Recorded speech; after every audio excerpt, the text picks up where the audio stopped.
சத்தியம் டிவியின் டிஜிட்டல் நேயர்களுக்கு வணக்கம். டிஜிட்டல் தகவல்களை வழங்குவதற்காக நான் கங்கா ராமச்சந்திரன். வாங்க இன்னைக்கான தகவலை பார்க்கலாம். ஒரு நாட்டோட உண்மையான பலம் அதோட இராணுவத்தில் மட்டுமல்ல, அதோட கஜானாவில் இருக்க தங்கத்திலையும் தான் இருக்கு. அந்த வகையில் இந்தியாவோட உண்மையான பலத்தை நம்ம நாட்டுக்குள்ளேயே கொண்டு வர ஒரு மெகா ஆப்ரேஷனை நம்ம ரிசர்வ் வங்கி அதாவது ஆர்பிஐ ரொம்ப ரகசியமாக அதே சமயம் ரொம்ப வேகமாக செஞ்சுட்டு வராங்க. பல வருடமா லண்டன், சுவிட்சர்லாந்து வங்கிகள் நம்ம பாதுகாப்பாக வச்சிருந்த நம்ம நாட்டோட தங்கத்தை இப்போ டன் கணக்கில் இந்தியாவுக்குள்ள திரும்ப கொண்டு வராங்க. எதுக்காக இந்த திடீர் ஆப்ரேஷன் கோல்ட்? இதனால இந்தியாவுக்கு என்ன லாபம்? வாங்க இந்த சிறப்பான பார்வையில விரிவா பார்க்கலாம். முதல்ல சில நம்பர்ஸை பார்த்துடலாம்.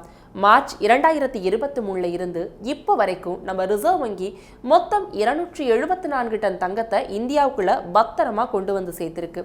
கடைசியா வந்த 6 மாசத்துல மட்டும் 64 டன் தங்கம் வந்திருக்கு. 1990களுக்கு பிறகு இவ்வளவு பெரிய தங்க இடமாற்றம் இப்பதான் நடக்குது. இப்போ நம்ம கிட்ட மொத்தம் எவ்வளவு தங்கம் இருக்குன்னு தெரியுமா? 880 மெட்ரிக் டன். இதுல கொஞ்ச நாளைக்கு முன்னாடி வரைக்கும் பாதிக்கு மேல தங்கம் வெளிநாட்டில் தான் இருந்துச்சு. ஆனா இந்த மெகா ஆபரேஷனுக்கு பிறகு இப்போ 575 டன்னுக்கு மேல தங்கம் நம்ம நாட்டுக்குள்ள நம்ம கண்ட்ரோல்ல இருக்கு. மீதம் இருக்கிற 290 டன் தங்கம் தான் இப்போதைக்கு வெளிநாட்டில் இருக்கு. நம்ம மொத்த அந்நிய செலவாணி கையிருப்புல தங்கத்தோட பங்கு இப்போ 14% அதிகரிச்சிருக்கு. சரி, ஏன் இந்த அவசரம்? எதுக்காக நம்ம தங்கத்தை நம்மளே திரும்ப கொண்டு வரணும்? இதுக்கு ஆர்பிஐ 5 முக்கிய காரணங்களை சொல்றாங்க. காரணம் 1, தேசிய இறையாண்மையை வலுப்படுத்துறது.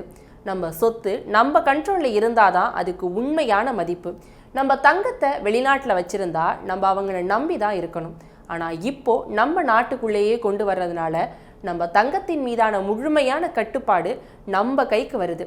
இது இந்தியாவின் இறையாண்மையை உலகத்துக்கே பறைசாற்ற ஒரு முக்கியமான விஷயம்னு கூட சொல்லலாம். காரணம் 2, மேம்படுத்தப்பட்ட உள்நாட்டு சேமிப்பு வசதி. முன்னாடி இவ்வளவு பெரிய அளவு தங்கத்தை பாதுகாப்பாக வச்சுக்க நம்ம கிட்ட போதுமான வசதி இல்லை. அதனால வெளிநாட்டு வங்கிகளில் வச்சிருந்தோம். ஆனால் இப்போ நம்ம ரிசர்வ் வங்கி உலக தரத்தில் அதிநவீன பாதுகாப்பு அம்சங்களோட பல பாதுகாப்பு பெட்டகங்களை நம்ம நாட்டுக்குள்ளேயே உருவாக்கி இருக்கு. அதனால இனிமே நம்ம தங்கத்தை வெளியில வைக்க வேண்டிய அவசியமே இல்லை. காரணம் 3, புவிசார் அரசியல் அபாயங்களை குறைக்குது. உலகத்துல எப்போ எந்த நாட்டுக்கு நடுவுல என்ன பிரச்சனை வரும்னு சொல்லவே முடியாது.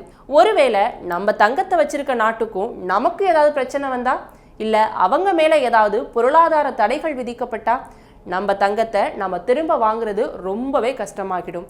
அந்த மாதிரி எந்த ரிஸ்க்கும் நமக்கு வேண்டான்னு ஆர்பிஐ இந்த முடிவை எடுத்திருக்கு. காரணம் 4, சேமிப்பு கட்டணங்களை குறைக்கிறது. சும்மா நம்ம தங்கத்தை வெளிநாட்டில் வச்சிருக்க முடியாது. அதுக்கு வருடம் நம்ம அந்த வங்கிக்கு வாடகையும் இன்சூரன்ஸும் பே பண்ணணும்.